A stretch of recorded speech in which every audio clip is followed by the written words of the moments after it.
ang pag-uusapan natin ngayon ay tungkol sa breast cancer. Ang sabi nila, That's right. oo, yung bukol daw, pinagbibintangan nila yung soya, Doc, na yun daw pinanggagalingan ng breast cancer. Totoo ba yun?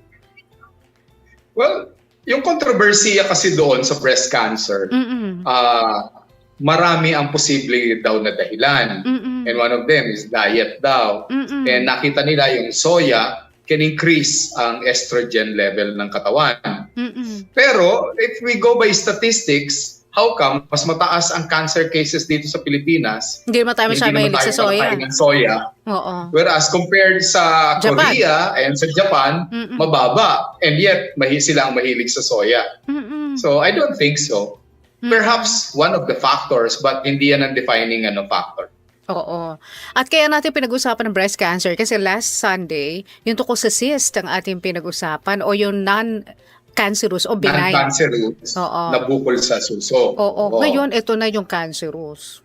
Dito na tayo sa bukol sa suso na maaaring cancerous. Mm-mm. At last week, pinag-usapan natin ano yung maaari nilang makita Mm-mm. kung sakaling may bukol sila sa suso and yet it is benign. Oo. So kung i-recap natin, pag hinawakan po kasi nila yon, parang medyo mabilog-bilog siya na akala mo pumipisil ka ng hilaw na lansones o hinog na lansones na pwede mo siyang ikut-ikutin. Mm-mm. Whereas kung ang nakakapapo ninyo sa suso ay parang flat na siya Oo. at may irregular ang border, Mm-mm. na akala mo ba ay mapa ng Australia, ng Africa, Mm-mm. at ito ay nakakapit doon sa balat mismo Oo. o kaya nakakapit doon sa muscle mismo at hindi mo siya magalaw, may chance na maaaring ito ay cancerous na. So, if they go to a doctor, even before biopsy, even before mammography or ultrasound, sa tingin pa lang ng doktor, ako nakikita ko na kung ito'y cancerous o hindi kaagad.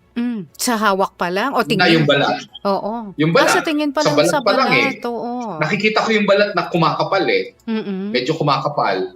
Tapos yung ibabaw niya, nagiging parang balat ng orange May tuldok-tuldok Oo. Minsan nadidiscolor yung ibabaw ng balat Nagiging greenish o kaya bluish o kaya minsan talagang reddish.